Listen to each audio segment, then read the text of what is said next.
Buenas tardes para quienes estamos de este lado del Océano Atlántico. Muy buenas noches para quienes están del otro lado, en Europa y en África. Y por si alguien nos está escuchando desde Japón, le decimos buena madrugada. Y desde ya que quiero comenzar en nombre del Departamento de Ciencias Sociales, que tengo el honor de dirigir, de la Facultad de Derecho de la Universidad de Buenos Aires, con una felicitación. Una felicitación que va dirigida a quienes hoy van a exponer, pero fundamentalmente a mi querido amigo Juan Sebastián Ramos, a Marilyn Yanela Vega, a Elizabeth Martínez, a todo ese equipo que empezó, Juan Carlos, mi querido amigo Cisneros, que se incorporó luego, hoy caracterizado como Light Yagami. Hay que avisar que es Light Yagami, pero bueno. La cuestión es que cuando empezamos a trabajar sobre el análisis jurídico del manga y del anime, un proyecto que llevó a que más de un dinosaurio no extinto de las facultades de Derecho pusiera cara bastante fea y además de estar tomando aceite de ricino. La verdad es que empezamos a partir de una idea que trajo Juan Sebastián en su momento, Bruno Gardéñez también, y otros queridos amigos y amigas, en ese momento estudiantes de la facultad, ahora ya se han graduado, pero en ese momento estudiantes de la facultad. Y esta idea a este director le encantó, porque este director es un gran admirador del manga y del anime, cosa que le debo fundamentalmente a mis hijos y nunca les agradeceré lo suficiente, especialmente a mi hijo Ricky, que me hicieron mis hijos conocer ese universo inagotable y extraordinario que es el universo del manga y el universo del anime, en el cual uno cada día sigue aprendiendo. Este es un evento más de estos que la SIGMA, Comisión de Interpretación Jurídica del Manga y del Anime, creada por estos brillantes jóvenes, ha generado.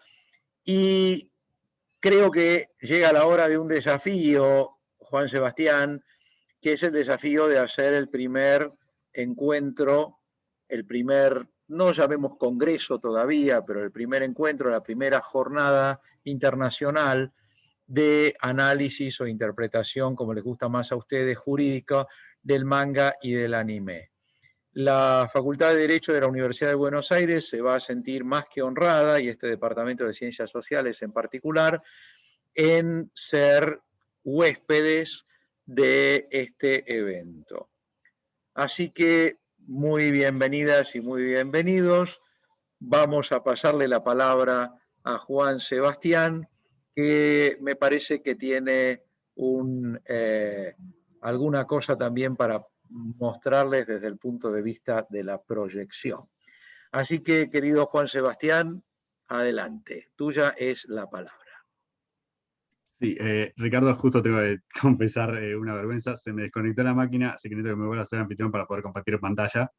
Más allá de eso, bueno, buenas tardes. A pesar de ese pequeño inconveniente, quería darles la bienvenida, quería darles la bienvenida a nuestro humilde evento sobre Death Note y el derecho. Para nosotros, antes de empezar, quería hacer un par de agradecimientos. Obviamente quiero agradecerle a la Facultad de Derecho de la Universidad de Buenos Aires y especialmente al Departamento de Ciencias Sociales de la Universidad de Buenos Aires por darnos este tipo de espacios. Y también, obviamente, quería agradecerle aquí al doctor Ricardo Rabinovich Berman, porque ha sido siempre un mentor para todos nosotros. Y esta es la segunda vez que se une a nosotros dentro de la lista de expositores, lo cual para nosotros es un orgullo y un honor. Eh, para nosotros, si nos permiten hacer un pequeño raconto de la historia del derrotero académico de la SIGMA, este evento es especialmente importante. ¿Por qué? Porque si bien la SIGMA surgió en el 2016, cuando yo había ganado un concurso allí por 2 paneles de ficción y derecho, Recién realmente empezamos a trabajar en el año 2018 y en ese momento, como todavía teníamos un montón de problemas metodológicos y nos faltaba experiencia y nos faltaba gente, Death Note nos sirvió realmente en ese momento, porque al ser Death Note un manga que es tan intrínsecamente jurídico y que plantea tantas problemáticas tan claramente jurídicas, nos sirvió para decir, ok, para empezar el análisis, para empezar a aproximarnos a nuestro objeto de estudio, Death Note era el objeto ideal para hacer nuestra primera presentación. Es así que la primera presentación que hicimos allí por el año 2018 fue justamente una presentación sobre Death Note y el derecho. Ahora, 3 años después, la comisión ha incorporado un montón de miembros de diferentes disciplinas, así como también de diferentes países, con lo cual realmente es un grupo internacional de investigación, y nos sirve entonces este evento para ver cuánto hemos avanzado en estos 3 años, en los cuales hemos trabajado incansablemente para tratar de hacer eventos que al menos sean anuales, y en este caso trataremos de hacer eventos cuatrimestrales, teniendo en cuenta justamente este panel de jornada completa que haremos para el mes de noviembre. Antes de comenzar con las exposiciones, me gustaría hacer un pequeño resumen de la trama de Death Note, solo para poder ponernos en tema. Death Note tiene como protagonista un personaje llamado Light Yagami. Light Yagami es un estudiante de derecho brillante que tiene un sentido de justicia bastante particular debido a que él es el hijo del jefe de la policía de Japón. Light recibe de mano de Ryuk, que es un Shinigami, como el que ustedes pueden ver, bueno, es el que ustedes pueden ver en esta filmina, un cuaderno llamado Death Note. Lo que ese cuaderno le da es la posibilidad a Light de matar a quien quiera, describiendo las circunstancias de la muerte y sin sufrir ninguna consecuencia directa, porque es imposible demostrar la teoría de causalidad, al menos desde los medios naturales. Así, Light asume la personalidad de Kira y se hace llamar a sí mismo el dios vengador que viene a limpiar el mundo de los criminales que logran a veces escapar de la justicia gracias a diferentes trabas procesales. Ante esta oleada de asesinatos sobrenaturales e incomprensibles, ni el gobierno de Japón ni el gobierno mundial se mantienen impávidos, sino que tratan de armar un grupo de búsqueda para poder descubrir cuál es la identidad de este tal Kira y poder detenerlo. Es así que llaman a un personaje, al otro gran personaje de la serie, que es el investigador L, quien va a intentar buscar a Kira. Es así que la serie de repente toma la dinámica de ser un juego de gato y ratón entre dos personajes principales, que son Kira, o Light Yagami, y L, tratando de ver quién podrá descubrir al otro antes. Y mientras tanto, estos dos personajes, como se conocen aunque no sepan quiénes son, tienen a su vez discusiones sobre el concepto de justicia, que es el concepto que mueve esta serie a lo largo de toda la trama.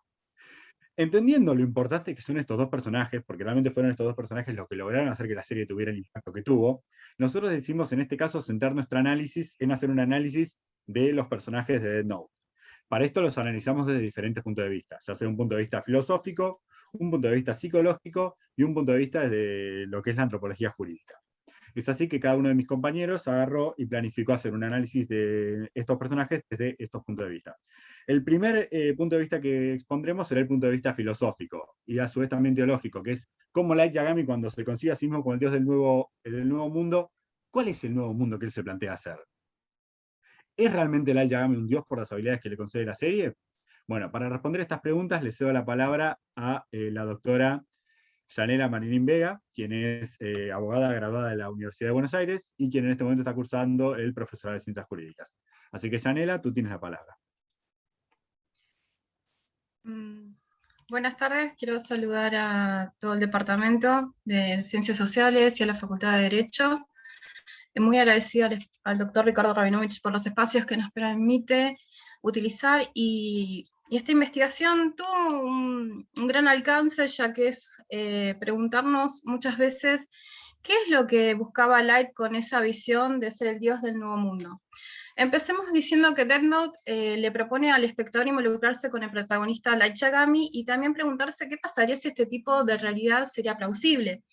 Por otro lado, este anime mezcla la cultura japonesa en términos de la religión shintoísta, también la religión católica y el paganismo, en especial el tarot.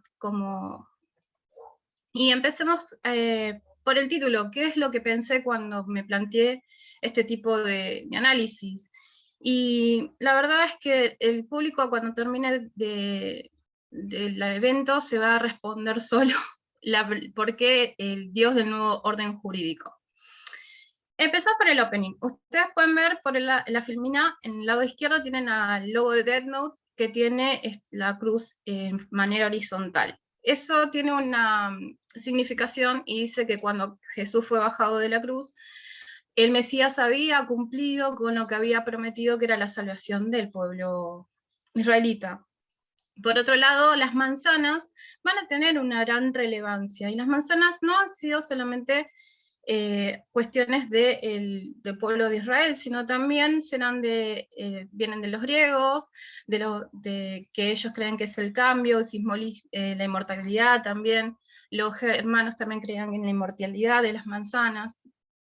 Por otro lado, Death Note reversiona obras artísticas. Por ejemplo, la creación de Adán, que figura en la derecha, Light Yagami va a aparecer transfigurado como un ángel, y que está con una esposa, que puede ser relacionado, que está atado al mundo terrenal, una manzana, arriba como un Shinigami, que debemos definir qué es un Shinigami, en los términos que se transmiten en esta serie, es como un dios de la muerte, en cierta manera, y hay una conexión a través de esas manzanas.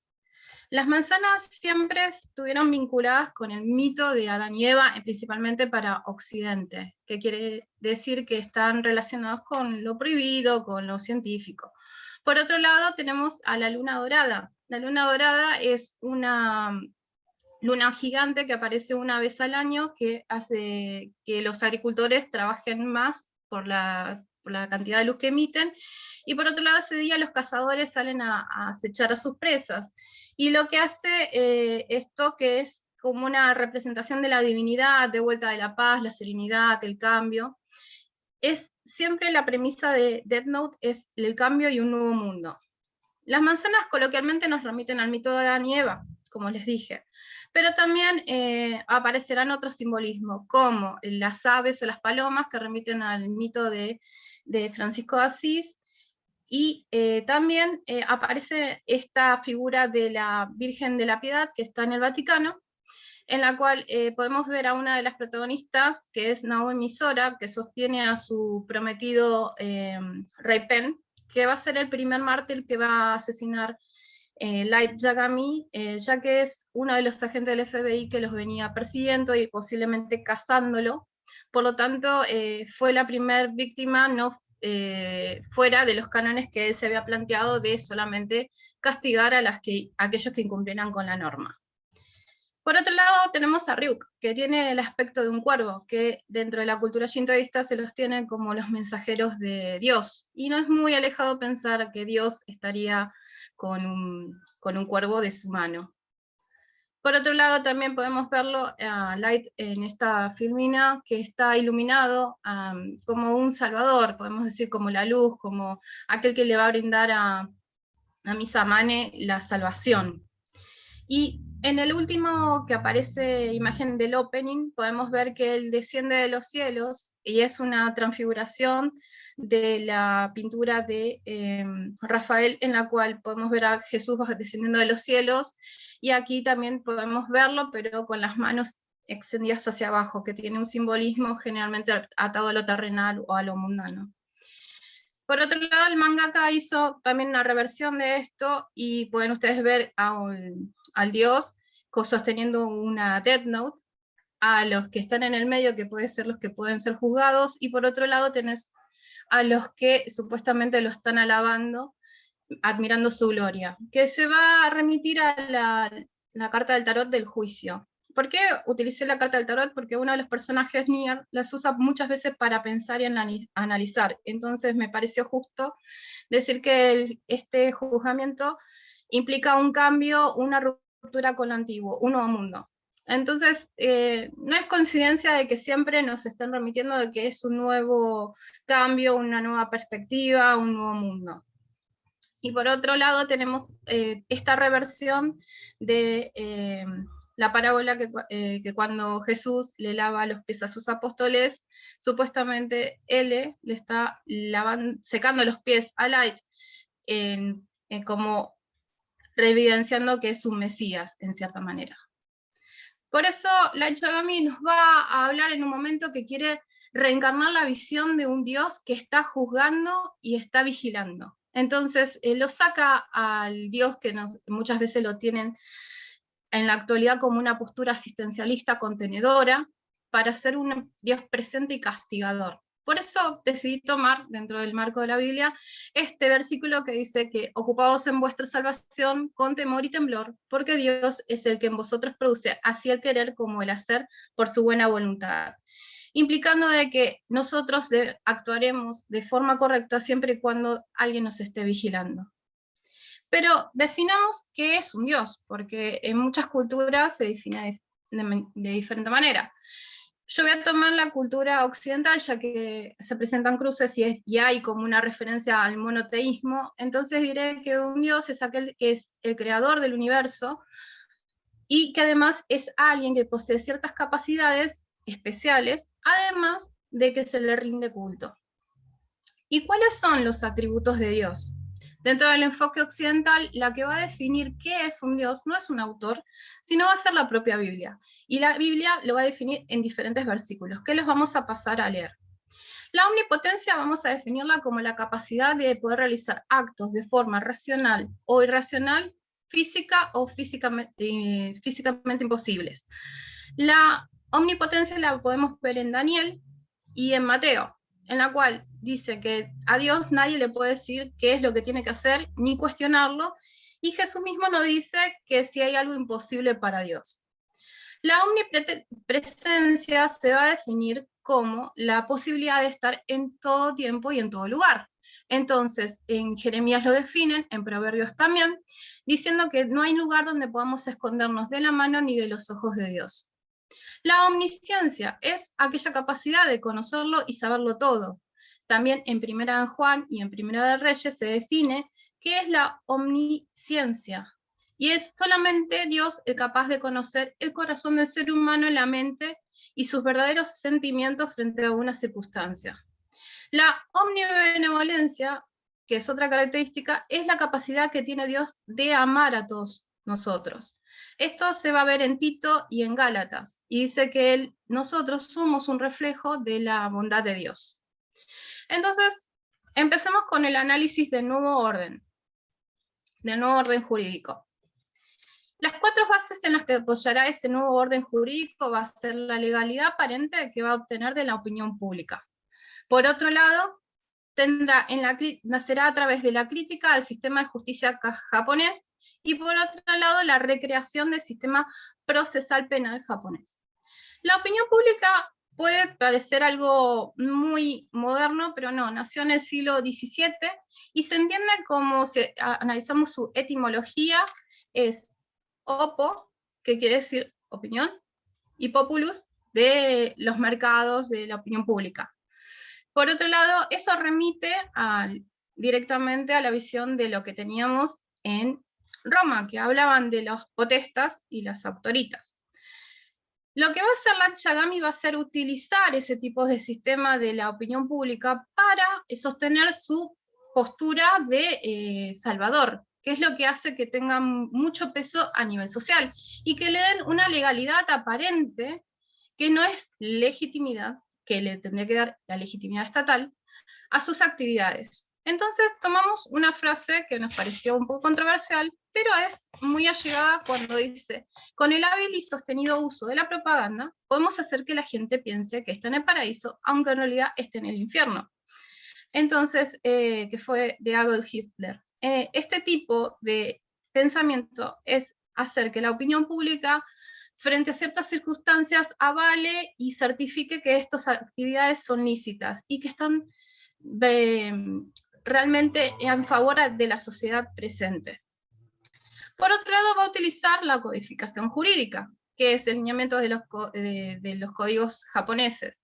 Lo que va a hacer la Yagami es hacer un recambio en lo que se llama en el sistema procesal japonés. ¿A qué? No existe más la garantía del ne bis in idem, ya que él va a reabrir casos y va a sentenciar a aquellas personas que incumplan las normas. Establece una sentencia única, que es la pena de muerte para aquel que incumpla los delitos que para su sentido es imperdonable. La aplicación de esa sanción va a estar basada en una subjetividad del Dios del Nuevo Mundo, ya que puede controlar los últimos momentos de los sentenciados, y por último mantendrá la codificación penal del sistema japonés y se basará en los lineamientos de lo bueno y lo malo, ya que Light Yagami no va a venir a definir qué es lo bueno y lo malo, sino va a utilizar los lineamientos que están del dios abrámico en la sociedad. Todos sabemos, en cierta manera, qué es bueno y qué es malo. Por otro lado, su ideología va a estar respaldada por Maquiavelo. Y la legitimidad divina se la va a otorgar la Death Note, según sus términos. Para él, esta definición de las 3 clases de intelecto van muy ajustadas a su forma de ver a la sociedad y quiénes lo van a seguir. Dice, el primero es el que discierne por sí mismo. El segundo es el que entiende de lo que otros disciernen. Y el tercero no discierne ni entiende de lo que otros disciernen. El primero es excelente, el segundo es bueno y el tercero es inútil. En este tipo los primeros que disciernan los actos de Light o Kira son aquellos que van a apoyarlo y lo van a incentivar y van a estar de acuerdo con este nuevo orden mundial. El segundo, disciernen pero no entienden pero no disciernen, lo podemos catalogar a aquellos que están en su contra y van a tratar de atrapar. Y el tercero son aquellos que incumplen directamente la norma y serán eliminados de la sociedad. Pero surge una pregunta que es, perdón, me olvidé. El poder divino o extraterritorial o extraterrenal se lo dará a la Death Note, ya que el poder es similar al que residía en el poder de los monarcas. Antes decía que el poder descendía de Dios al monarca y el monarca era la representación en cierta manera de la voluntad de Dios en la tierra. Por lo tanto, él con la Death Note se siente análogo a lo que es decidir sobre la vida o la muerte de una persona. Y es al ser poseedor de esa Death Note se siente que está por encima del resto. Entonces surge la pregunta natural que es, ¿Light Yagami es un dios? Y tengo que informar que lamentablemente no. Hay limitaciones que tiene físicas y también temporales, ya que es un ser humano. La primera, la limitación la va a dar la Death Note. La primera va a ser una imposibilidad física, ya que requiere que las muertes de las personas sean físicamente posibles. Él no puede trasladar a una persona, hace muchos experimentos durante la serie sobre las capacidades de las Death Note, como dibujar en los últimos momentos, ya que los Shinigami tienen cierta capacidad de hacer ciertas actividades con aquellos que van a liquidar momentos antes de su muerte. También va a tener una imposibilidad temporal, porque le van a poner de tope los 19 días para que esa persona deje la faz de la Tierra. Él no puede decidir si hacer acciones ilógicas o irracionales, temporales o atemporales. Tiene que estar dentro de un razonamiento lógico, cosa que la omnipotencia ya daba esa posibilidad de que el Dios pudiera hacer lo que quisiera. Primera incapacidad. Entonces va a buscar medios supletorios para lograr esa omnipresencia y esa omnisciencia. La omnisciencia y la omnipotencia la van a tener Misamare, Soichiro Yagami y Teru Mikami. Los 3 hicieron el trato de los ojos de Shinigami, que para un ser humano tiene la parte negativa es que reduce al 50% su vida en los años, reduce a la mitad de su vida. Lo que le da a ellos es la capacidad de conocer el nombre de la persona y los años que tienen de vida. La omnipresencia la va a tratar de suplir a través de los foros de internet y también a través de la base de la policía. O sea que en eso no tiene la capacidad de un dios.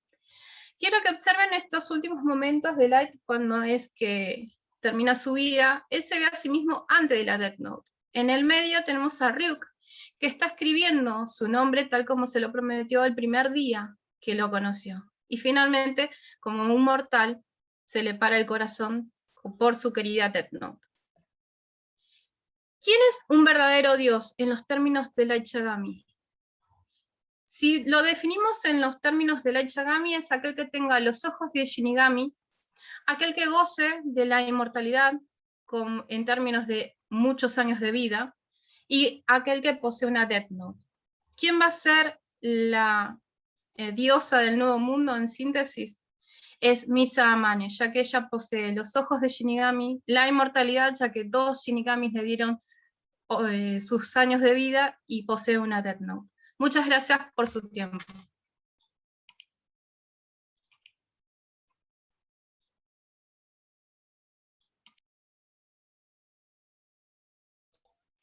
Muchas gracias, Yanela, por ese análisis tan particular y tan rico, tanto de lo que es la simbología de Death Note, desde el punto de vista de cómo combinaba símbolos occidentales y con mitología oriental, así como también cómo son las reglas de este universo narrativo y cómo estas reglas pueden devenir en la capacidad de ser Dios para algunos personajes, aunque no necesariamente para nuestro protagonista.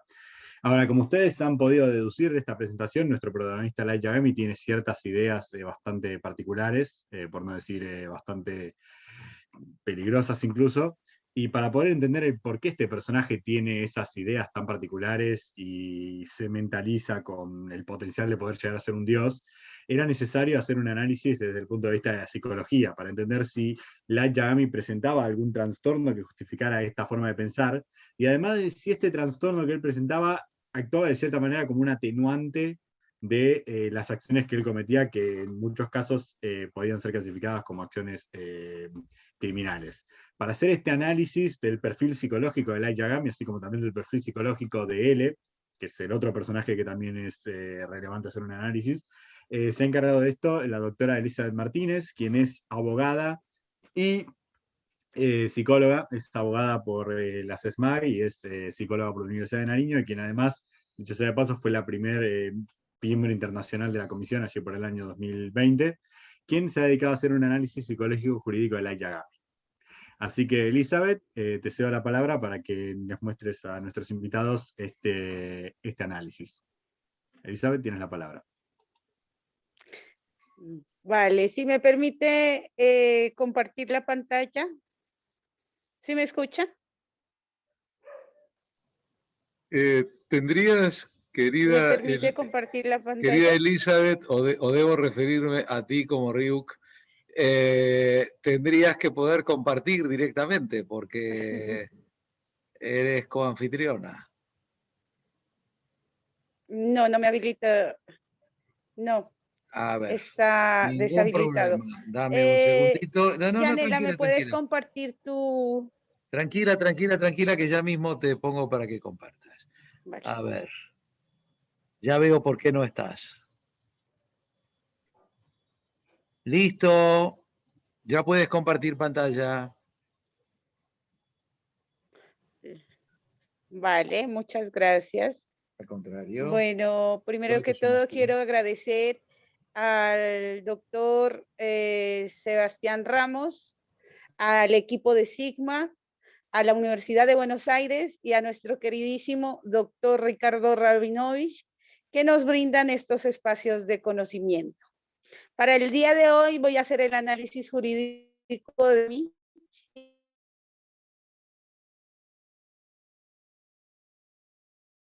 El análisis jurídico. Soy un humano usando de este mundo un lugar mejor. Bueno, vamos a hacer un pequeño ejercicio y vamos a hacer un análisis clínico y vamos a mirar los antecedentes de Light Yagami. Light Yagami es un adolescente de 16 años con una madre amorosa.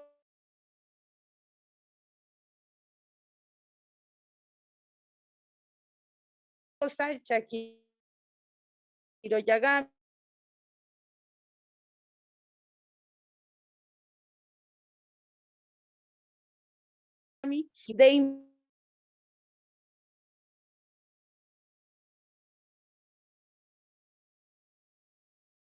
Me he quedado. ¿Ahí me escucha? Sí. Te escuchamos, Elida, te escuchamos. Sí, Vale. mucho mejor. Entonces, voy a continuar con la otra línea, ¿vale? ¿Querés que comparta yo pantalla? Por favor.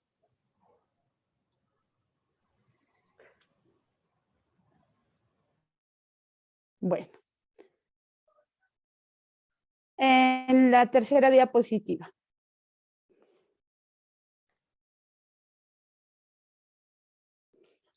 Bueno, aquí tenemos las características personales, que es un estudiante con gran intelecto, bien parecido, respetado, querido y con un futuro prometedor. Si tuviéramos un motivo de consulta, este motivo de consulta sería que siente que la vida es aburrida, es monótona, es indiferente al mundo, a excepción del concepto de justicia y de cómo se aplica esta en el mundo. Si tuviéramos los detonantes, encontramos que está la Death Note y Ryuk, que son los que van a propiciar la aparición de la aparición de Kira. Vamos entonces con la siguiente diapositiva, por favor. Light en estos momentos tiene dos opciones. Al ser el mayor, tiene dos posibilidades. Una es ser un ejemplo para su hermana, o dos, ser la oveja de la familia. ¿Qué hace él? Él cumple con la primera opción y se vuelve académicamente un estudiante brillante y exitoso. Vamos a hacer un acercamiento al posible diagnóstico de la Yagami a partir del DSM-4 y entonces tenemos el trastorno antisocial de la personalidad, que es descrito como un patrón general de desprecio y de violación de los derechos de los demás.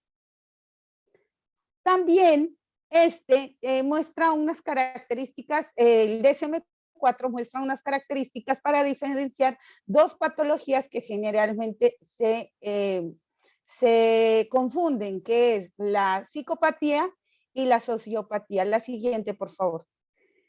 Tenemos que la psicopatía y la sociopatía tendrían una única, tendrían la principal diferenciación es que la psicopatía surgiría a partir del nacimiento y la sociopatía se adquiriría con el tiempo y el desarrollo de experiencias. Las dos patologías se basan en el desprecio por las normas y los derechos ajenos, engañan, manipulan, para lograr todo lo que ellos quieren hacer.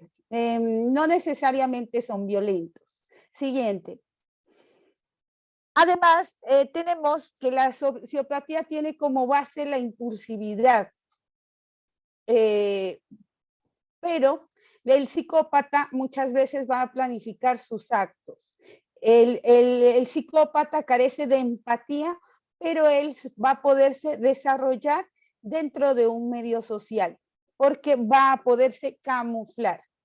El psicópata busca integrarse y camuflarse socialmente, pero no quiere tampoco llamar la atención, lo que no sucede con el sociópata.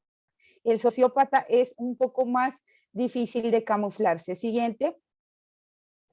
Bueno, aquí les traigo dos imágenes de dos personajes. Uno es Alex de la Naranja Mecánica y otro es Ted Bundy.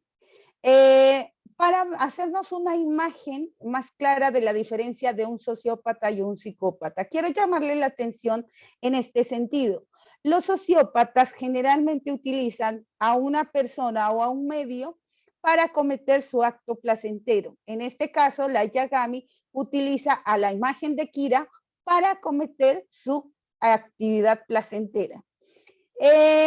Tenemos que los psicópatas son personas que ejecutan ellos mismos sus actos porque les gusta ser cuidadosos, meticulosos. En este caso tenemos a Ted Bundy, que fue responsable de 280 muertes, asesinatos de mujeres y hombres en 4 estados entre 1974 y 78, pero el número real de homicidios no se conoce. Siguiente.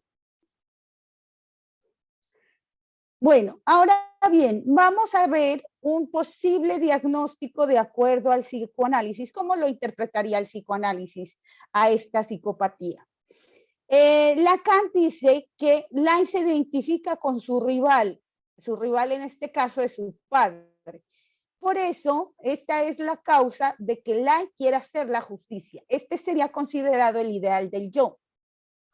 Lai sigue siendo un estudiante ejemplar y esto significa que él quiere seguir siendo el objeto de amor de su madre, es decir, el yo ideal. Por una parte, él quiere continuar siendo el objeto de amor de su madre y por otra quiere eliminar a su rival, que es su padre, y convertirse en un dios de la justicia. Siguiente. Ahora bien, vamos a mirar qué otros posibles trastornos contiene el posible diagnóstico de la Yagami. Y aquí encontramos el trastorno narcisista de la personalidad. ¿En qué sentido? En que estas personas con este tipo de trastorno tienen una visión desmesurada de su propia importancia, por lo que tienen la necesidad de una excesiva atención, admiración, y además presentan conflictos con sus relaciones personales y sociales y carecen de empatía con los demás. El trastorno antisocial de la personalidad lo tenemos como una persona que tiene un patrón prolongado a explotación, manipulación, violación de los derechos sin ningún remordimiento y que puede causar relaciones conflictivas en su entorno social. Siguiente. Todas esas características anteriores las puedo mirar en la serie, en el anime, tanto en L como en la Yagami. Ahora les invito a hacer un ejercicio. Si pudiéramos nosotros ubicar a los tres personajes llamativos de este anime en el modelo de la mente humana desde el psicoanálisis, nos quedaría algo así. Ryuk se identificaría más con el ello, que es la reserva psíquica inconsciente que lucha por satisfacer sus impulsos básicos de agresividad, supervivencia y reproducción. Es decir, actúa por el principio del placer. Un claro ejemplo es la necesidad de las manzanas de Ryuk durante el anime. Cuando él no consume las manzanas, comienza a tener síndrome de abstinencia. Un ejemplo en la vida real sería cuando un bebé llora, que necesita se le satisfaga sus necesidades básicas de hambre, frío o atención. Por otra parte, tenemos al super yo, que en este caso sería L. ¿Por qué?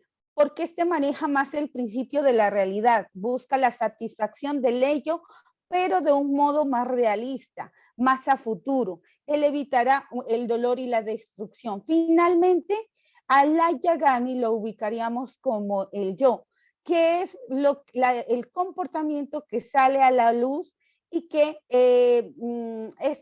introduciría sentimientos positivos y sentimientos negativos. Cuando el ello y el super yo se encuentran en conflicto, es el yo quien sale a mediar esta situación. Siguiente, por favor. Bueno, ahora vamos a ver una interpretación de la patología de la psicopatía a partir del punto de vista de la neurofisiología.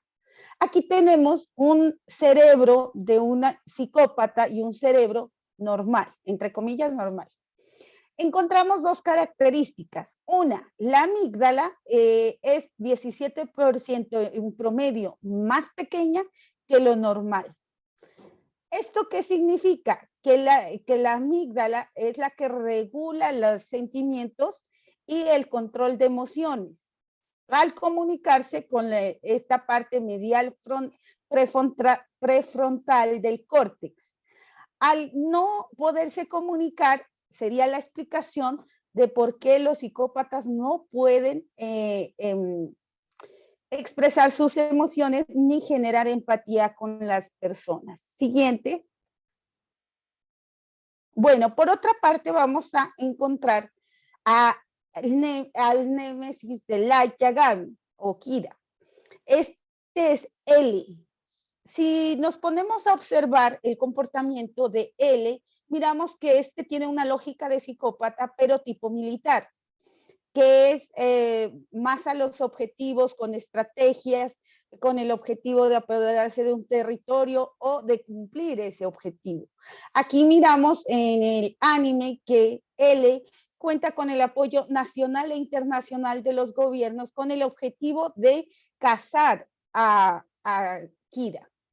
Entonces, podíamos interpretar lo que dice Robert Hare, quien dice que los psicópatas son los depredadores de la raza humana. Aquí encontraríamos a dos depredadores, Light Yagami y L, que se disputan un territorio. En este caso sería Japón. Y entonces sería una lucha con estrategias, con un objetivo claro entre estos dos depredadores. Siguiente. Ahora, ¿cómo reacciona la sociedad frente a Kira, que es Light Yagami, y frente a él? Siguiente. Para poder explicar esta situación, vamos a ver cómo la sociedad toma a los psicópatas. Se consideran inimputables por esta patología. Robert Head dice que el psicópata es consciente del daño que causa. Sin embargo, vamos a mirar qué encontré. Bueno, tras un ensayo realizado por 25,000 estudios psicológicos, expertos detectaron que estos comportamientos de tortura y estos comportamientos y actos de maldad no solo se pueden realizar por un psicópata, sino que la mayoría de seres humanos los podemos realizar. Esta parte, ¿cómo la podemos interpretar? Para ello he traído dos ejemplos. Siguiente. La de la cárcel, el experimento de la cárcel de Stanford, que es realizado por Zimbardo, y el experimento el siguiente, por favor, el experimento de Milgram. Estos dos experimentos nos permiten, siguiente, por favor, interpretar por qué en el juicio de Nuremberg los soldados alemanes después del holocausto nazi justificaban sus actos por seguir órdenes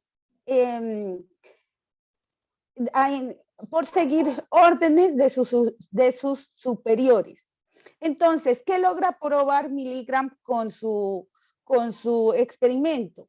Él logra probar hasta qué punto un ser humano bueno es capaz de dañar a otro por seguir órdenes.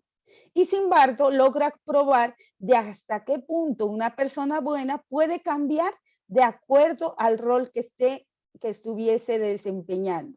Siguiente. ¿Qué podemos concluir? Los psicópatas tienen un coeficiente intelectual que los ubica en la parte superior del 3% de la población. Los esquemas morales son flexibles, no siguen las reglas.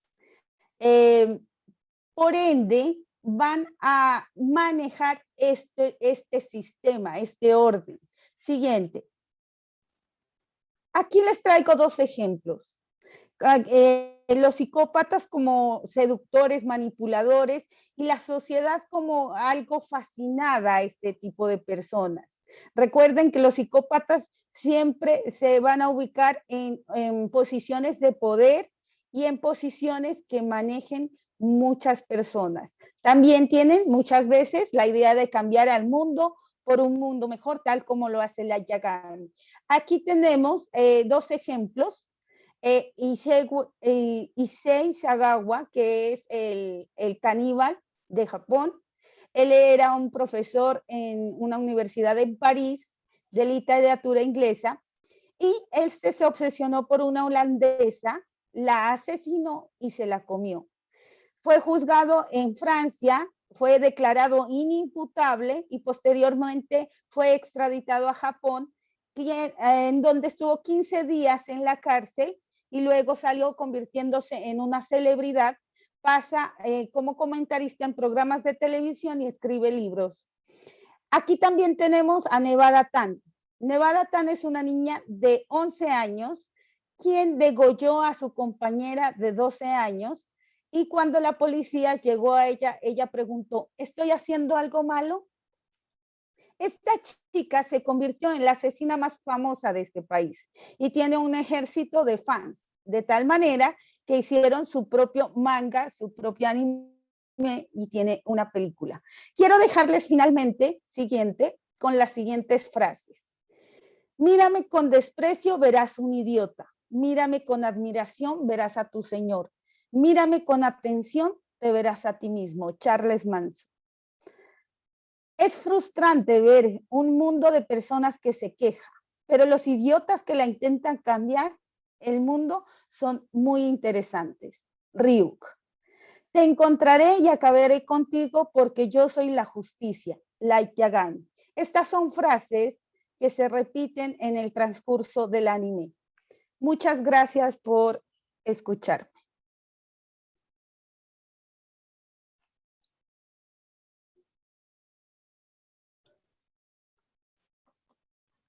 Bien, muchas gracias Elizabeth por ese análisis tan detallado y tan minucioso de lo que es la psique de Light Yagami y también de lo que es la psique de L. Y también este concepto que hay que rescatar, que es la idea de que, como demuestran los experimentos, si uno somete a una persona a ciertas condiciones particulares, es posible que también deriven tener este tipo de trastornos, aunque sea en una menor escala. Y esta idea de que además la sociedad tiene una cierta fascinación por este tipo de personajes, que es algo que se da tanto dentro de la ficción de Death Note como que se dio también por fuera, porque vuelvo a decir lo mismo, si los personajes de Death Note hubieran sido personajes tan notables, con este tipo de trastornos, probablemente el manga nunca habría llegado a tener ese nivel de impacto. Como siempre, me gustaría volver a rescatar esta idea de que Death Note logra mezclar lo que es la teología japonesa con aspectos de la filosofía occidental, y creo que es importante señalar para el próximo panel, que es sobre antropología jurídica, para la próxima exposición, que es sobre antropología jurídica, la idea de que Death Note también lo que hace es rescatar uno de los relatos filosóficos más antiguos del mundo, que es el relato del anillo de Gyges, en el cual a una persona se le da un objeto, en ese caso un anillo, que le permitía ser invisible y por ende poder hacer las acciones que quisiera sin consecuencias.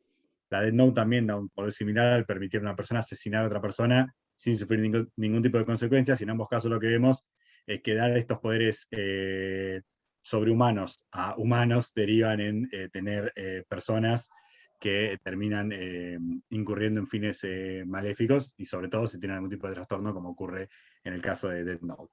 Ahora, hemos hecho un análisis desde el punto de vista psicológico, hemos hablado de la filosofía y la iconografía de Death Note, y ahora llega por fin el momento de hablar de derecho en Death Note, y especialmente de lo que es la antropología jurídica y Death Note.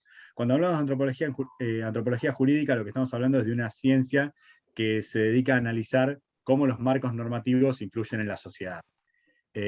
Para hacer este análisis de antropología jurídica en Death Note, teniendo en cuenta justamente como centro la figura de Light Yagami y su concepto de justicia, se ha encargado de esto el doctor Juan Carlos Cisneros, quien es abogado graduado de la Universidad Internacional del Ecuador, y que además es una persona que está cursando el programa de doctorado de la Universidad de Buenos Aires. Así que Juan Carlos, tú tienes la palabra para hacer el análisis antropológico jurídico de Death Note. Juan Carlos, tienes la palabra.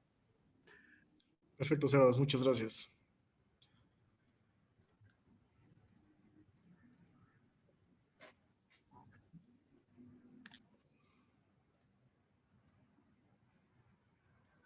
Bueno, muy buenas tardes con todos. Soy Juan Carlos Cisneros, soy de Ecuador, y primeramente quiero agradecer con todo el honor del caso de haberlo conocido, el respeto como docente, como profesor y como un amigo más al doctor Ricardo Rabinovich Bergman. También agradecer al profesor Juan Sebastián Ramos y a la Comisión de Investigación Jurídica de Manga y Anime Sigma por haberme formado parte de ser parte de ustedes como miembro, y especialmente también a la Facultad de Ciencias Sociales de la Universidad de Buenos Aires. A mí me ha tocado analizar estrictamente sobre el análisis antropológico jurídico de Death Note. Antes de eso, es necesario establecer cómo surgió la conceptualización de justicia a través del desarrollo de la humanidad. Tenemos entendido que desde 1750 a.C., se estableció el tema de la ley de talión ojo por ojo diente, que es el código de Hammurabi, y fue obviamente desarrollándose a través de la historia de la humanidad con el Antiguo Testamento, que forjó el tema de la justicia divina, que fue juzgar, evolucionó al Nuevo Testamento, que es justicia para todos, que fue el tema de la redención, y es bueno tapar también el tema de la parte mitológica, en donde ahí la tenemos Amet, que es la justicia egipcia, que ella se refería a la justicia universal, el equilibrio armónico, cósmico. Pues claro, ella hablaba de un tema muy abstracto.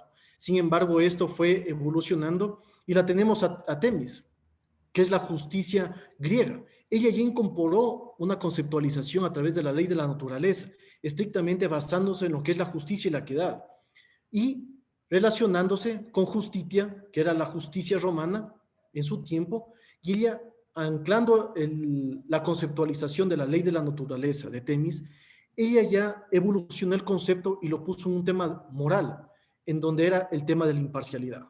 Ahora en día, desde el siglo XX, la conceptualización y el concepto utilizado de justicia, el más utilizado es el tema del piano.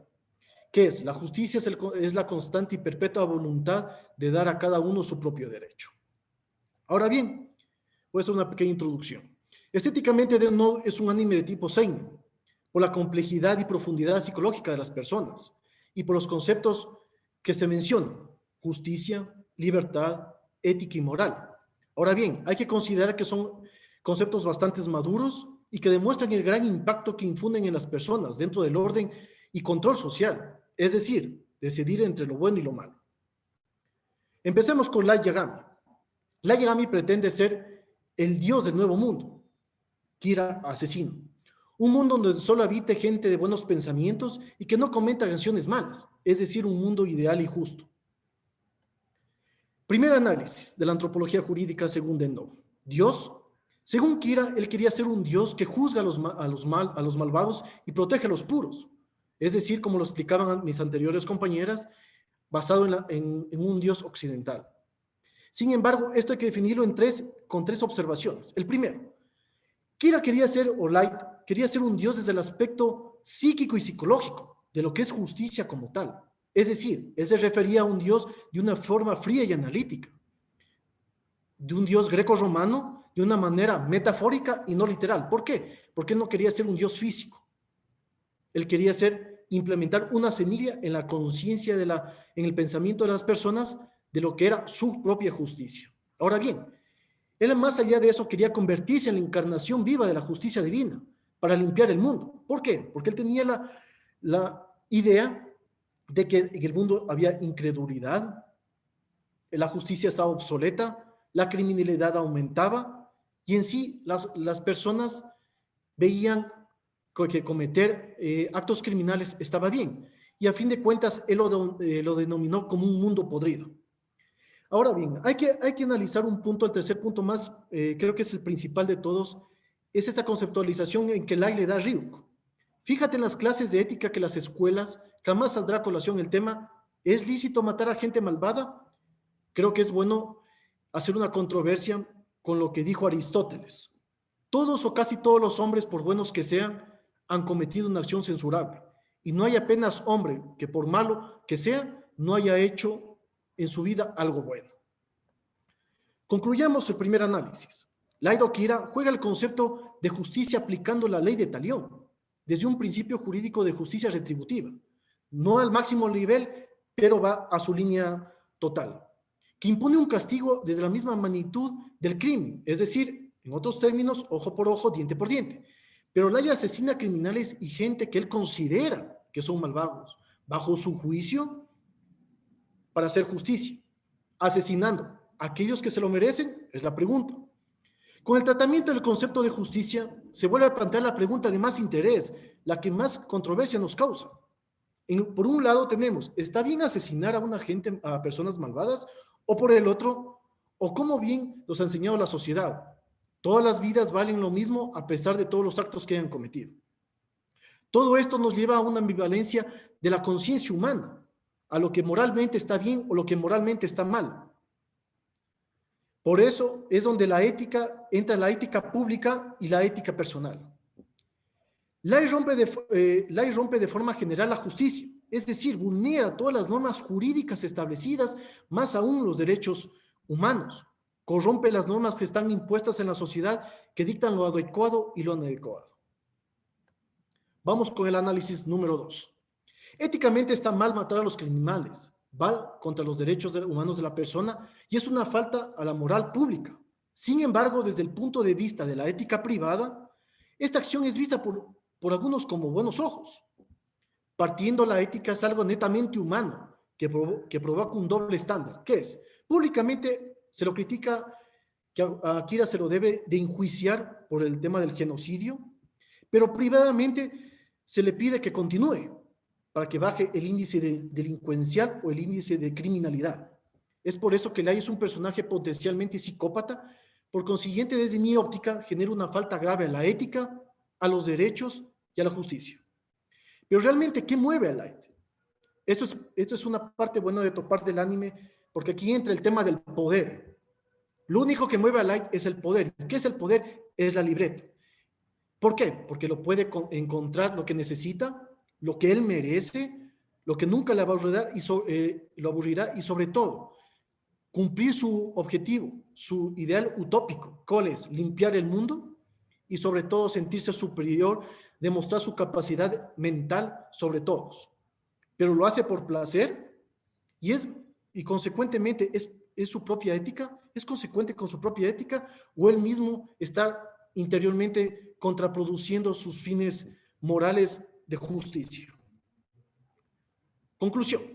La legitimidad de Kira se parece a la de un personaje importante de la Revolución Francesa, Maximiliano Robespierre, ya que Robespierre fue un burgués que estaba a favor de las ideas ilustradas, es decir, buscaba igualdad para todos y no con una monarquía absoluta.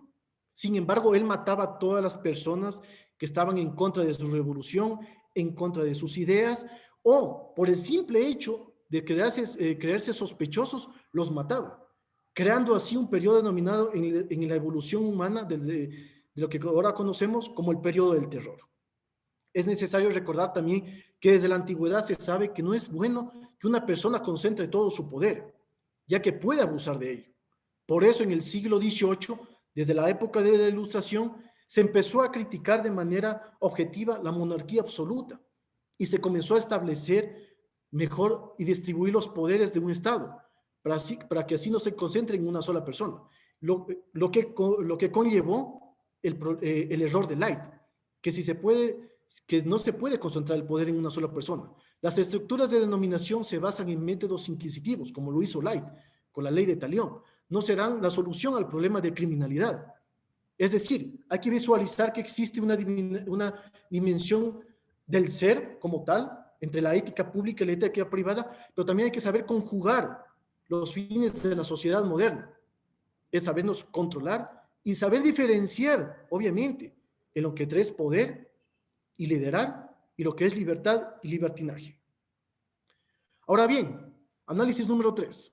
Es necesario ver un aspecto equilibrado entre la trama de la foto de Light Yagami, que se parece a la que existe en la Capilla Sixtina, ¿no? Desde mi punto de vista, es una chispa mortal que otorga el dios de la muerte. Lo curioso de esto es que Ryu tiene una manzana. Es una obsesión, también es considerada como el pecado humano. A diferencia de la obra italiana, en la imagen de Death Note, las manos del dios y el dios se tocan.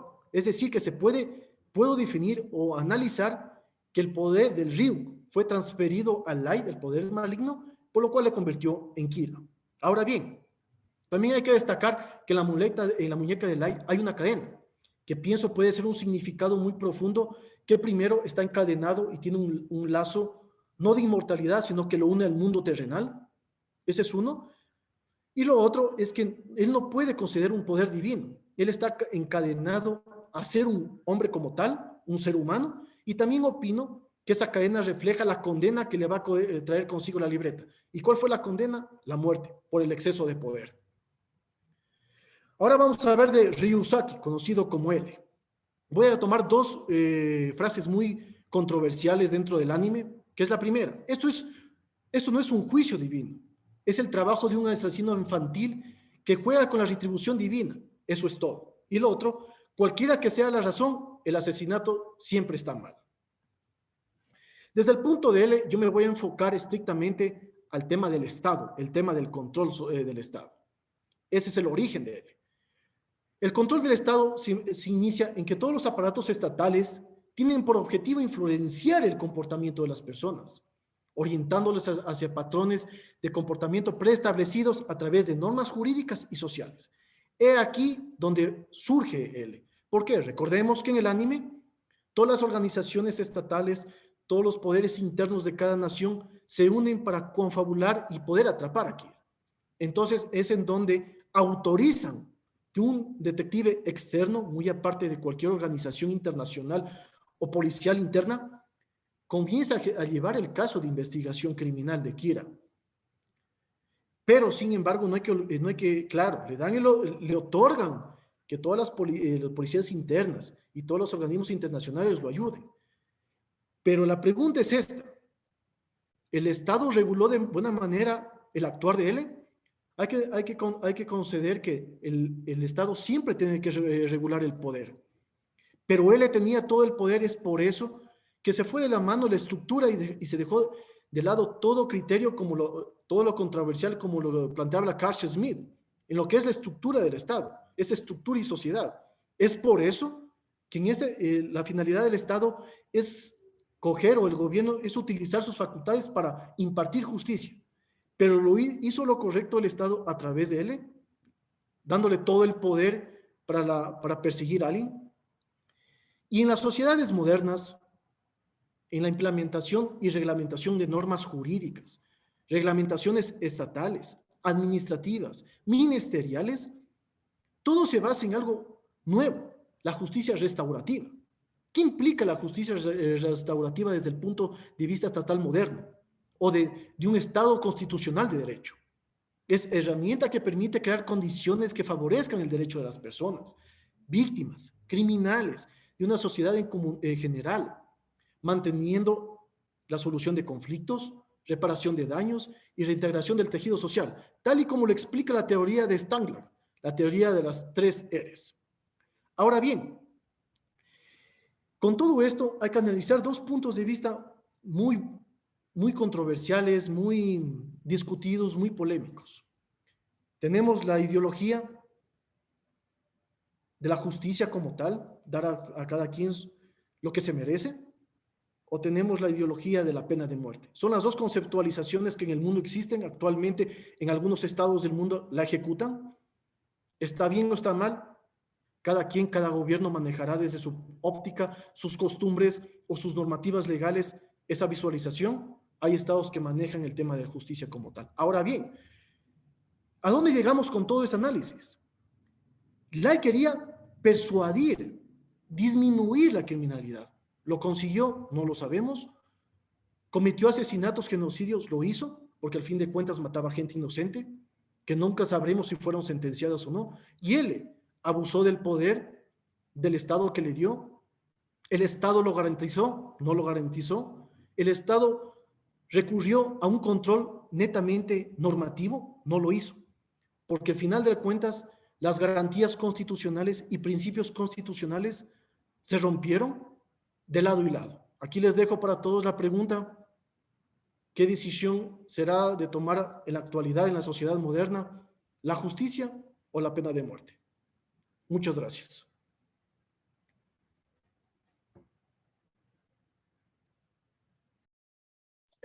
Muchas gracias, Juan Carlos, por haber hecho un análisis sobre un concepto tan complejo de definir como es la justicia, haciendo todo el recorrido histórico de cómo ese concepto ha mutado desde civilizaciones antiguas hasta la modernidad, incluso cómo Death Note también trató de redefinir la justicia en algún punto. Bueno, hasta ahora hemos hablado mucho, quizás incluso demasiado, de Light Yagami y de L. Ryusaki. Entonces ahora llega el momento de hablar de por qué surge Light Yagami, de hablar del concepto de la buena impunidad, del concepto de qué pasa cuando los buenos fallan. Y para hablar de ese concepto tan relevante, quiso hablar un hombre que ha sido un mentor para todos nosotros, que es uno de los grandes profesores que tiene la Facultad de Derecho, un hombre que cada vez que trato de hacer de la hoja de vida y definirlo con una sola palabra, encuentro que es complicadísimo. Por ejemplo, ayer me enteré que trató de ser federado en tenis, para que se den una idea, pero bueno, estoy hablando del doctor Ricardo Rabinovich Bergman, quien es el jefe del Departamento de Ciencias Sociales de la Facultad de Derecho, y que decidió en este momento venir para exponer el tema de Death Note y el problema de la buena impunidad. Así que, Ricardo, tú tienes la palabra para hacer esta presentación. Muchas gracias, querido Juan Sebastián. Bueno, la verdad es que es bastante difícil hablar después de 3 excelentes exposiciones. que me precedieron. Y voy a ser sustancialmente breve. El tema que primeramente me apasionó cuando me acerqué primero al anime, al manga, y mucho después al anime. Y con un poquito de decepción, tengo que reconocerlo. O sea, me gustó muchísimo más el manga que el anime. Esto primero y fundamental. Esto me da un poco de lástima porque el anime ofrece unas posibilidades técnicas, artísticas, que ayudan mucho a la llegada cuando se quiere dar un mensaje profundo. En otros casos, por ejemplo, el anime me parece que supera al manga, característicamente mi manga anime preferido, que es Hadashi no Gen, el manga de Hiroshima, de Nakazawa, que me parece que es un caso de superación por parte del anime sobre el manga. Pero el primer tema que me impactó es el tema de la impunidad.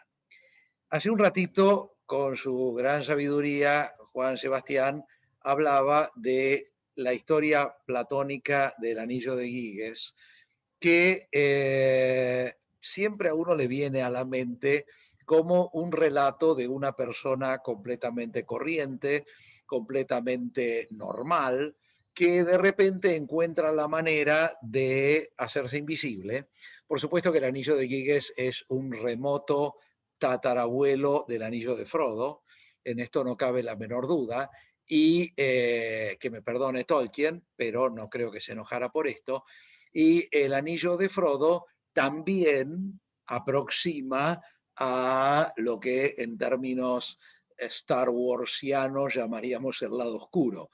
Hay que recordar que también en la trágica historia de Gollum está también presente un anillo. Entonces, la cuestión de los anillos, que por otra parte se vincula con la mitología nórdica, el anillo del Rin, el anillo de los Nibelungen, es una cuestión que está ahí en el tema de la impunidad. Pero el tema de la impunidad ofrece, me parece a mí, dos subgrupos muy interesantes. La impunidad para cumplir los propios principios, los propios deseos, las propias apetencias, los propios apetitos, que es el caso de Giges. Es el caso de Giges, también es el caso, parece, del Gollum. Habría que discutir si es el caso de Frodo o no. Y la otra cuestión, que es usar la impunidad porque se tiene una visión, un proyecto, una idea, un delirio, si ustedes quieren, de, como bien dijeron mis queridas amigas y amigos que me antecedieron, de un mundo mejor. De decir, bueno, este mundo en el que vivimos está mal, cosa que es muy fácil, porque no creo que haya habido nunca jamás un ser humano en toda la historia de la humanidad que haya creído que el mundo en el que vivía estaba bien. O sea, la verdad, el mundo ha sido una porquería, como diría Discépolo, siempre. Pero lo cierto es que, siendo una porquería como es el mundo, viene la cuestión de decir, bueno, a mí me encantaría que el mundo fuera un lugar mejor. Yo creo que a la mayoría de las personas en la faz de la Tierra les parecería que el mundo se puede mejorar. Pero decir, a ver, caramba, lo puedo mejorar. ¿Cómo lo puedes mejorar? Y porque tengo un poder determinado. Ahora, ¿por qué ese poder requiere impunidad?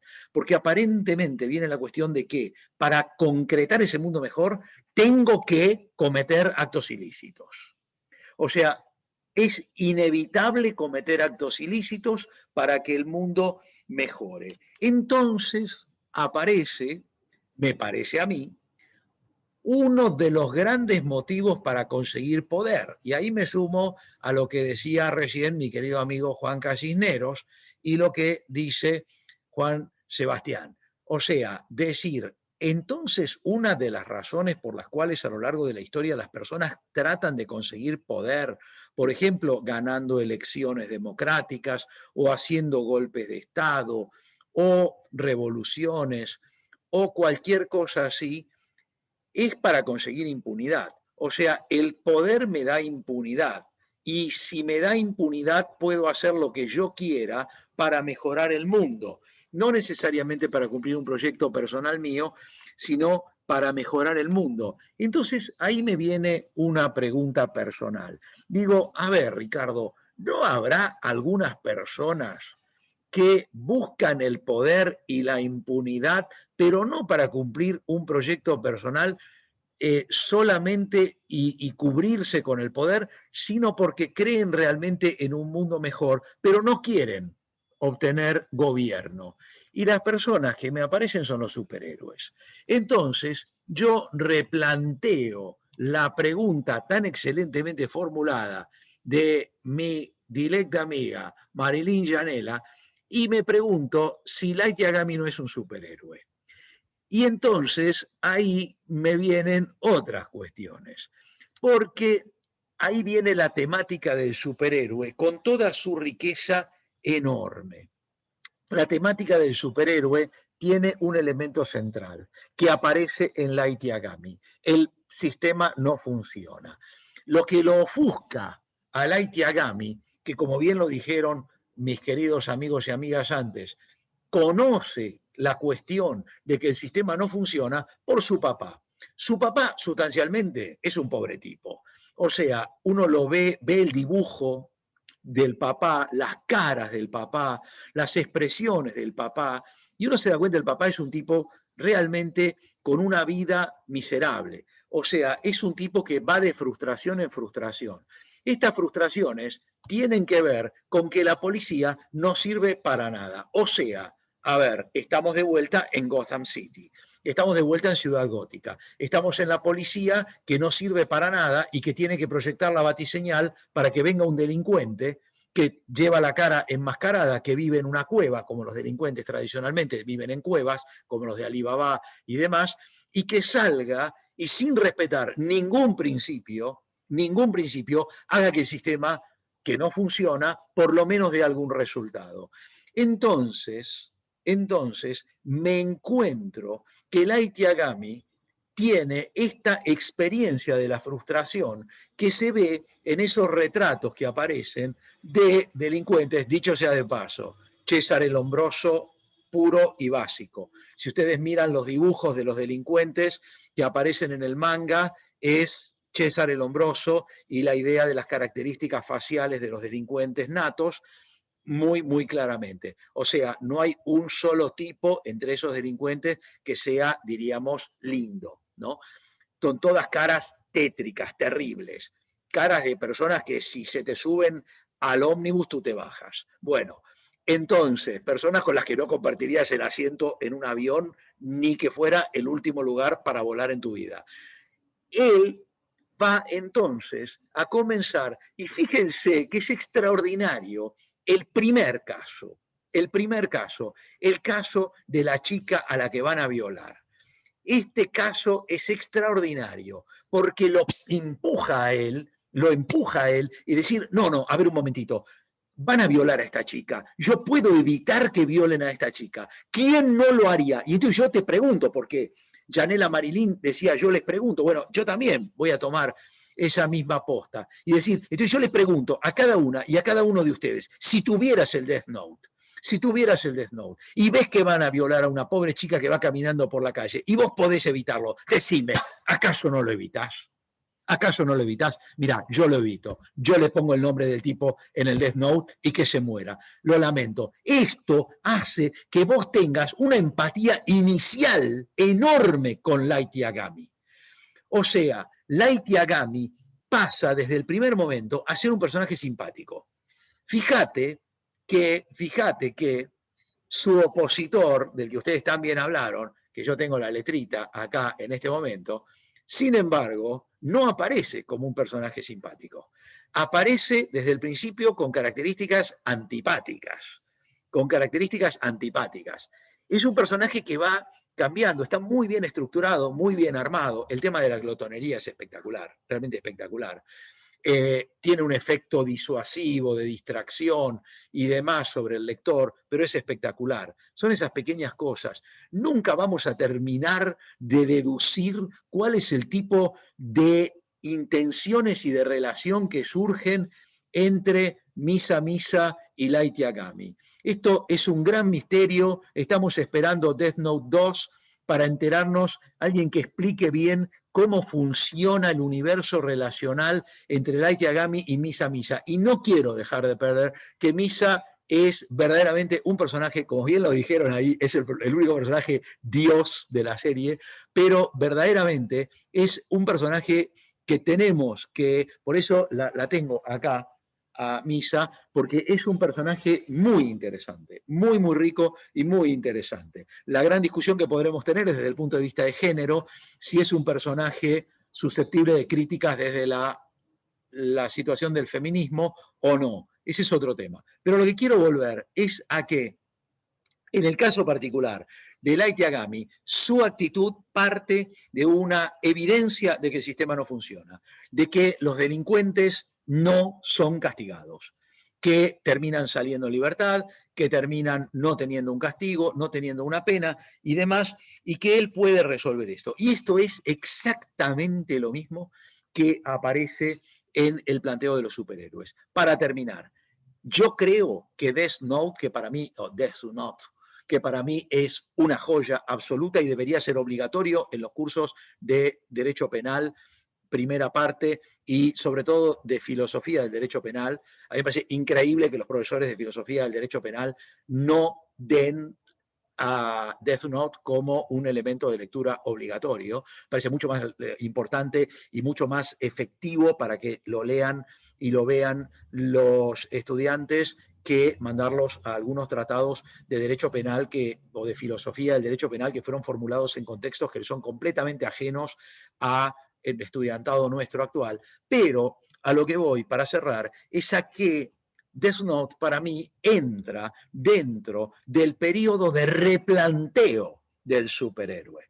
O sea, ya pasamos la etapa de nuestra contemplación idealizada y extasiada del superhéroe quebrador de todas las normas que viene a que el sistema que no funciona de alguna manera acabe cerrando. Esto lo vemos en una serie muy grande de evidencias.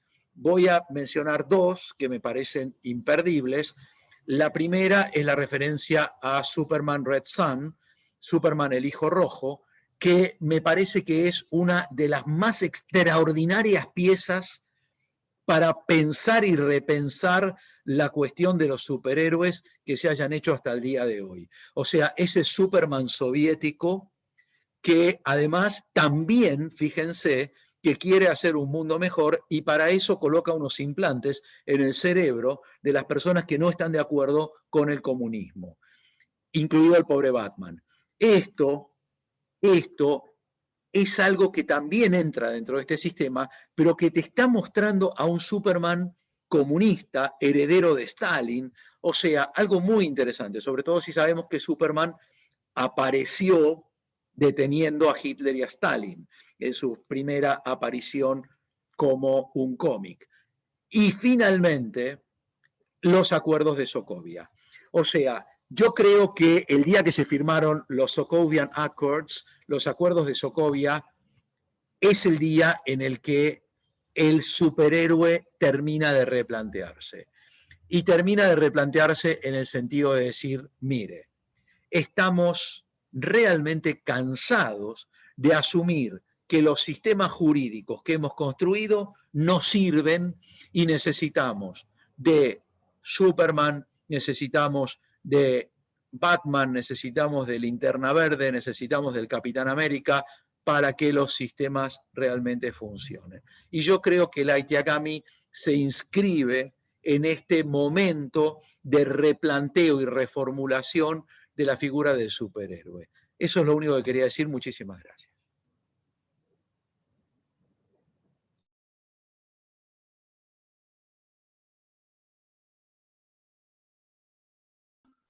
Bien, muchísimas gracias, Ricardo, por toda esa presentación y por haber traído a colación todo lo que es el tema de los superhéroes, que te aseguro que algún día cuando tengamos la posibilidad de tratar cómics, lo haremos, definitivamente. Sabes, a veces yo cuando concibo a lo que ha sido esta comisión y cómo ha crecido para ser una comisión internacional de gente que tiene habilidades en tantas áreas diferentes, no solo del derecho, sino de otras ciencias sociales, y realmente lo pienso, y ya sé que los espectadores van a creer que somos desacredidos, pero pienso que somos una especie de Liga de la Justicia, del análisis del derecho, a veces realmente lo creo. Y yo he tenido la increíble suerte o la increíble habilidad de poder reconocer a esta gente fantástica y poder armar con ellos este tipo de espacios. Bueno, quiero agradecer, además de agradecer a Ricardo, quiero agradecer a todos ustedes, los espectadores que estuvieron aquí, sobre todo por todos los que se han podido quedar todo este tiempo que hemos estado haciendo las exposiciones. Ahora abriremos un espacio para responder preguntas. Quiero que sepan que las preguntas deberían plantear en lo que es el chat del Zoom. Ahora Ricardo habilitará la apertura de ese Zoom para que puedan escribir esas preguntas. En caso de que no podamos responder alguna de esas preguntas por un tema de tiempo, que solamente por un tema de tiempo, no por un tema de falta de interés, sepan que pueden escribirnos justamente a lo que es nuestro mail, que es sigmageneral@gmail.com, donde yo veré sus preguntas y se las enviaré rápidamente a los expositores para que puedan responderlas. En caso de que quieran sumarse al equipo de trabajo, también quiero que sepan que tenemos una política de puertas abiertas, tanto de lo que es, tanto de si son de otra disciplina diferente al derecho o si son de otras facultades. Es totalmente abierto en ese sentido que puedan unirse a nuestro equipo de trabajo, y hemos aceptado ya desde hace tiempo el desafío que nos planteó Ricardo de hacer unas jornadas exclusivamente de manga, anime y derecho, que nuestro plan es hacer esas jornadas en noviembre y que queremos tener por lo menos 10 expositores, así que ciertamente cualquiera que tenga una idea y quiera sumarse, por favor, mándenos un mail y nos encantaría añadirlos a la comisión. Así que empezaremos a ver las preguntas. Ya La tenés primera una pregunta ahí. sí, formulada por Roque Caivano, quien pregunta: ¿creen que Light era consciente de que él era Kira? ¿Por qué? ¿Puede alguien sufrir un trastorno antisocial de la personalidad sin necesariamente ser un psicópata? Por otro lado, ¿creen que él puede sufrir de un trastorno obsesivo compulsivo y el síndrome de Asperger? Y finalmente, hablando de Misa, que ha sido la gran ausente de esta presentación, ¿creen que Misa puede ser erotómana y sufrir el trastorno histriónico de la personalidad? Esas son las tres preguntas. Y por último, la última pregunta es: ¿creen que Light es un psicópata o un sociópata? Así que, Elizabeth, te cedemos la palabra. Bueno, muchísimas gracias a todo el público, a todas las personas que se han quedado compartiendo con nosotros, que hicimos toda esta conversación con mucho cariño para ustedes. Bueno, desde mis pocos conocimientos de psicología y derecho les voy a comentar mi opinión. Creo que de acuerdo a las investigaciones que hice respecto de Light Yagami, él, y mirando varias veces el anime, ustedes se dan cuenta que él crea el personaje de Kira porque necesita ocultarse. En el momento, tomo a Ryuk y a la Death Note como detonante. ¿Por qué? Porque desde su nacimiento. Esto es lo que sucede también con la mayoría de patologías que nosotros tenemos, ¿sí? O que cualquier persona tenga. ¿Puede desarrollarse o no puede desarrollarse? Necesitamos que se presente ese detonante. En este caso fue la Death Note. Si no hubiera aparecido, quizá la Yagami hubiera sido alguien sufrir un trastorno antisocial de la personalidad necesariamente sin ser un psicópata, como lo acabo de decir, sí. ¿Por qué? Porque si no encuentra ese detonante que haga que sus características psicopáticas salgan, esas características permanecen latentes en su inconsciente. Podríamos decirlo de esa manera. Ahora, ¿cree que él puede sufrir del trastorno obsesivo compulsivo y un síndrome de Asperger? Yo en un inicio pensaba, sí, dije, es síndrome de Asperger. Pero si nosotros miramos la historia de él, vemos que él fue criado y que no solo existe él, existe N y M. ¿Listo? Y ellos tienen las mismas características, son entrenados quizá de manera militar como lo exponía anteriormente. Entonces, miren que podríamos decir que estas características fueron entrenadas, ellos son personas entrenadas para cazar, para capturar, ¿sí? Pero pienso yo que detrás de ese entrenamiento sí hubo una tendencia de su personalidad y se potencializaron estas características. Esta es una teoría, ¿no?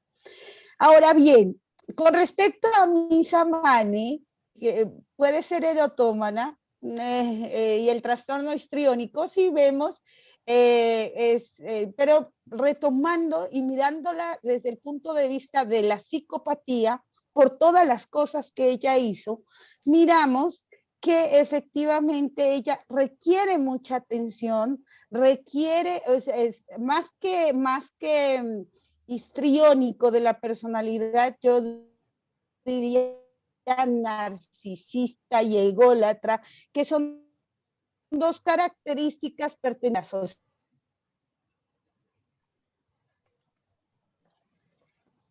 a la sociopatía.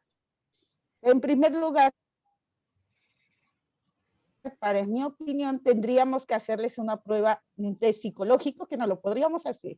Pero, de acuerdo a las características que yo veo, ellos serían sociópatas porque, como expuse, un medio o a otra persona para cometer su conducta placentera. Ahora, que si hay un rasgo histriónico en mis manes, sí, claro.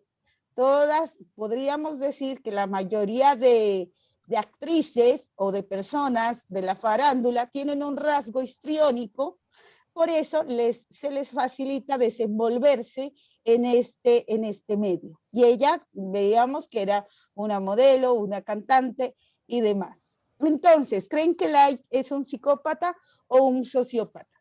En mi opinión, por el hecho de que él hace masacres y de que él utiliza otro medio como es Kira, para mí se encuadraría en los sociópatas, ¿sí?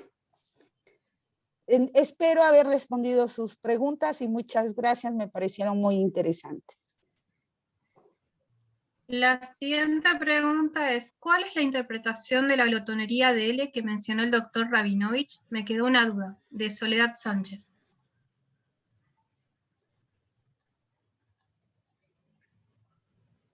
Que hay que... yo no sé, porque decime, Juan. Mirá, yo estoy extasiado mirando las preguntas y con un dolor terrible porque vamos a tener que cortar a las 8, desgraciadamente, y las preguntas que se han puesto en el chat son impresionantes. Creo que vamos a hacer un segundo encuentro, ¿no? Sobre Death Note, un tercer encuentro, este fue el segundo. Porque la verdad que las preguntas que están poniendo en el chat son increíbles, Juan Sebastián.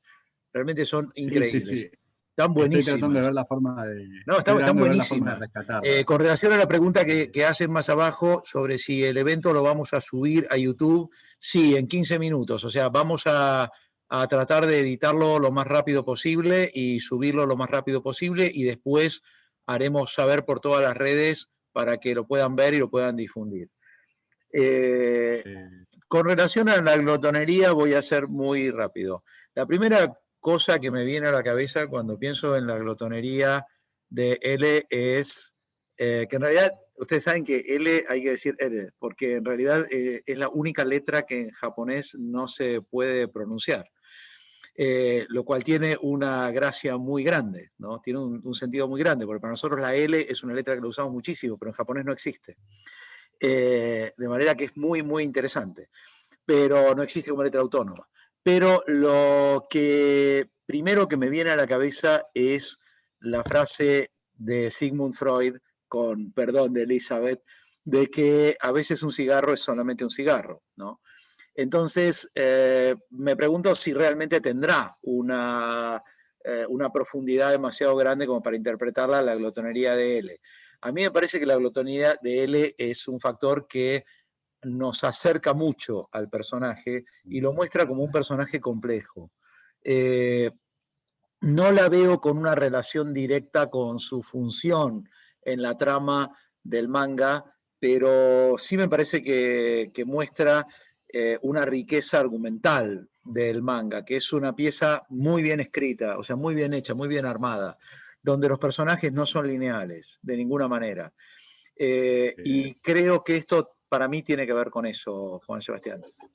Creo que si me permiten meterme en un poco la discusión, yo porque estoy estudiando todo lo que es escritura de guiones, y creo que es un tic de la personalidad que le dio el mangaka para poder proveer momentos de levedad o momentos de comedia a lo que es la serie de No, porque una cosa que discutía también con mis compañeros es que si bien el manga en general es un seinen y trata un montón de temas con un montón de seriedad, también tiene esos momentos de levedad o esos momentos de comedia que le dan justamente ese toque a la serie. Es decir, por ejemplo, la escena donde Light y él están jugando al tenis me parece que es una escena excelente. La iba a mencionar justo,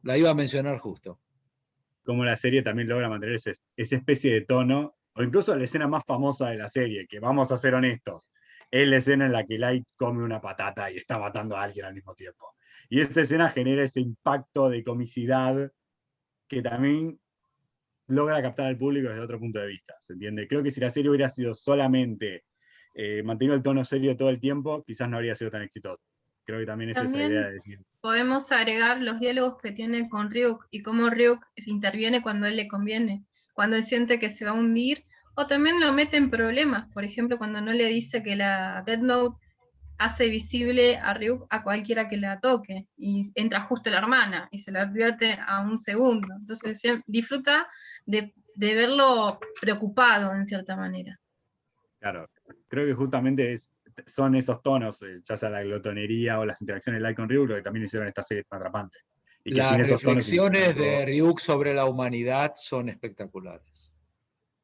Las reflexiones que hace Ryuk sobre la humanidad, sobre el ser humano, sobre la condición humana son espectaculares. Bien.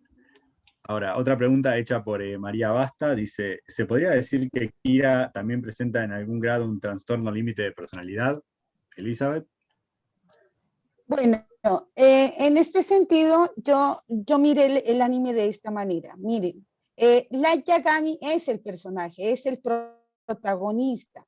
Y Light Yagami crea un imaginario, quizá un alter ego, que es en sí un imaginario. Kira es él. Entonces, esa persona imaginaria creo que no podría tener ningún trastorno. El poseedor de los trastornos es Light Yagami, que es en este caso el protagonista. Sin embargo, es como si Light Yagami de alguna manera hubiera sufrido un trastorno disociativo de la personalidad, porque comienza a actuar de dos maneras, como el estudiante académicamente exitoso, buen hijo, buen hermano, y como Kira el asesino. Entonces, si habríamos de hablar de Kira, habríamos de hablar como Kira como otra personalidad de Light Yagami.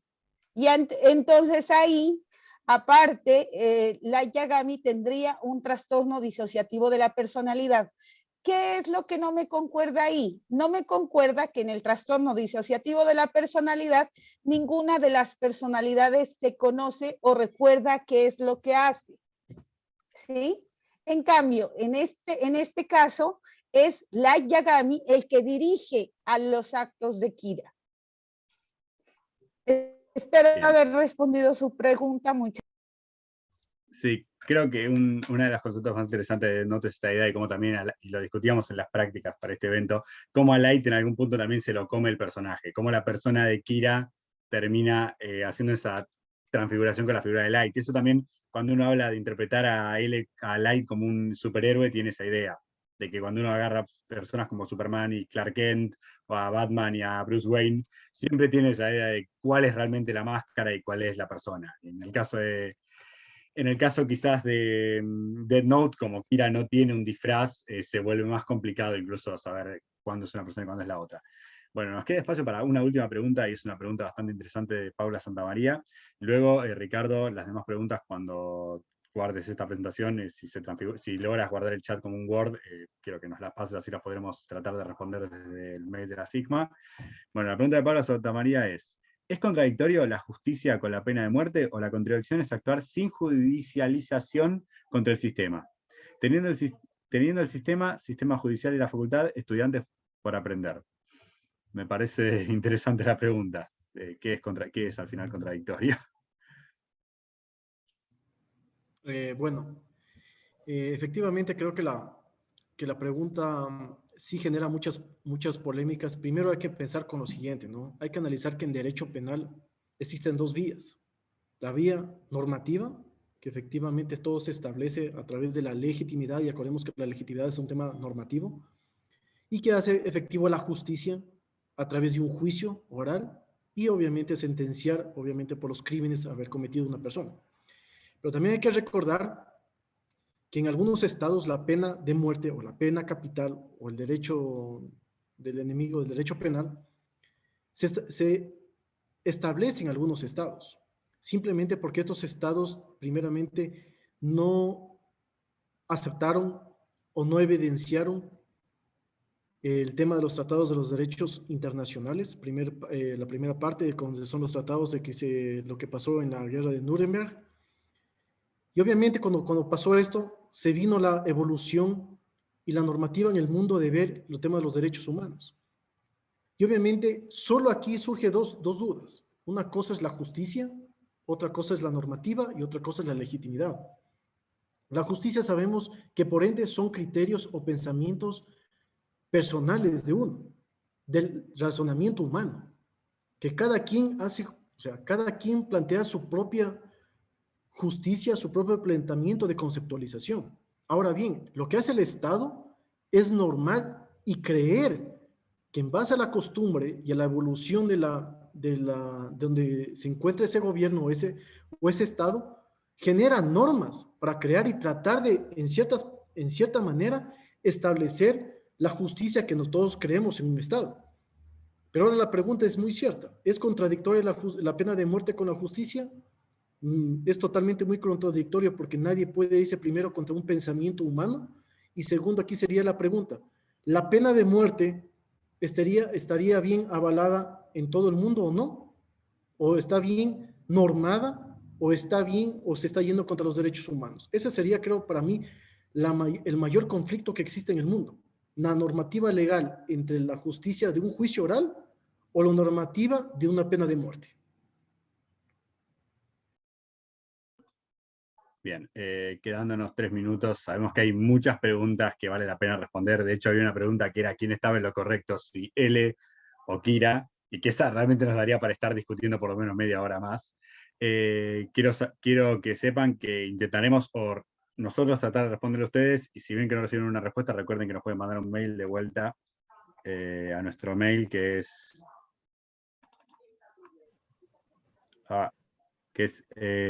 sigmageneral@gmail.com, por si acaso aquí la tienen una vez más para anotarlo.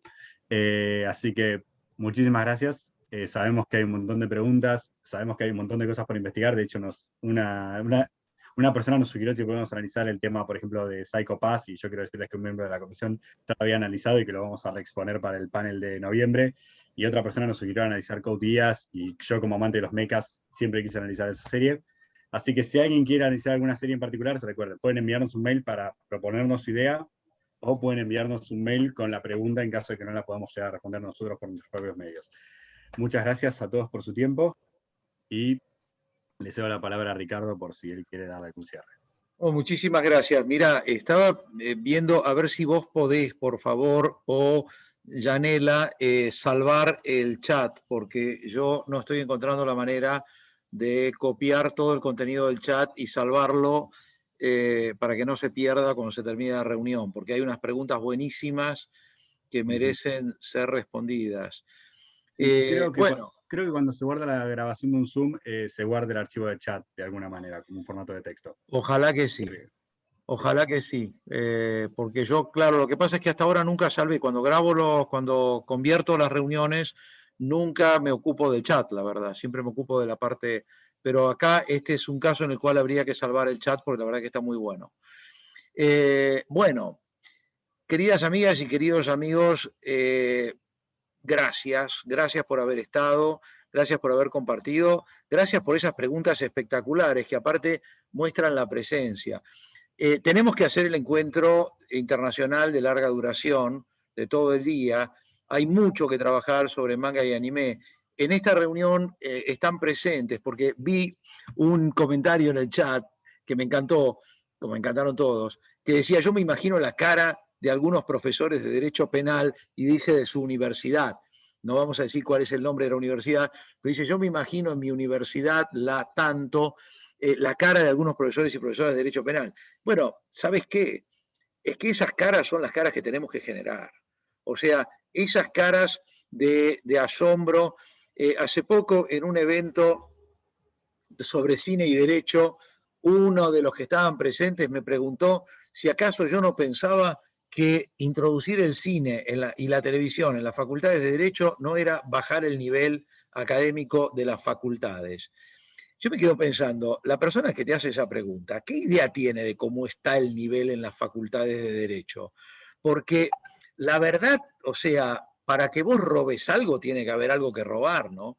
Y la verdad, o sea, ¿cuánto más vamos? ¿Cuánto quiere bajar? ¿De dónde? ¿De una gran altura? Si no estamos en general en ninguna gran altura en las facultades de Derecho. La verdad es que el manga, el anime, el cómic, las series de televisión, ahí recién uno mencionaba Breaking Bad, tal cual, Breaking Bad, Death Note, se vincula con Breaking Bad, evidentemente, la relación del personaje es muy clara con el otro nombre, con el otro sombrerito, etcétera, etcétera. Pero también tenemos que hablar de The Walking Dead, tenemos que hablar de The Hunger Games, tenemos que hablar de Snowpiercer, tenemos que hablar de Game of Thrones, tenemos que hablar de una enorme cantidad de expresiones de nuestra cultura, de la cultura de todos, de la cultura latinoamericana, de la cultura europea, de la cultura universal y demás. Y tenemos que hacerlo porque esto en las facultades de Derecho le da poder a los estudiantes. Y eso es lo que tienen miedo. Eso es a lo que tienen miedo. Tienen miedo a que los estudiantes tengan poder, a que los estudiantes, cuando el profesor o la profesora entran al aula, los estudiantes sepan que pueden llegar a saber más que el propio profesor o la propia profesora. Y a eso es a lo que le tienen miedo. ¿Y sabes por qué le tienen miedo? Le tienen miedo porque tienen terror de no saber. Y esto es característico de facultades no universitarias. Porque en el ámbito universitario vos sabés que no sabés. Y entonces no le tenés miedo a que se vea que no sabés, porque esa es tu condición natural. Entonces, ¿cuál es la cuestión? Trabajar el manga, trabajar el anime, trabajar la televisión, trabajar el cine, hacen que el estudio universitario del derecho sea más profundo, sea más crítico, sea más libre y sea más participativo. Y a eso es a lo que muchas personas le tienen terror. Pero gracias a Dios, cada vez menos personas.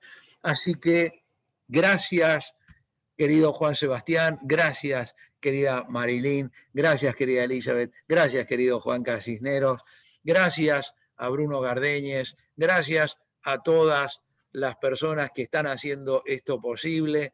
Vamos a seguir adelante, vamos a seguir de la manera que sea, y si necesitamos un Death Note, vamos a conseguir un Death Note para seguir adelante, pero vamos a seguir adelante porque esto está bueno y esto vale la pena.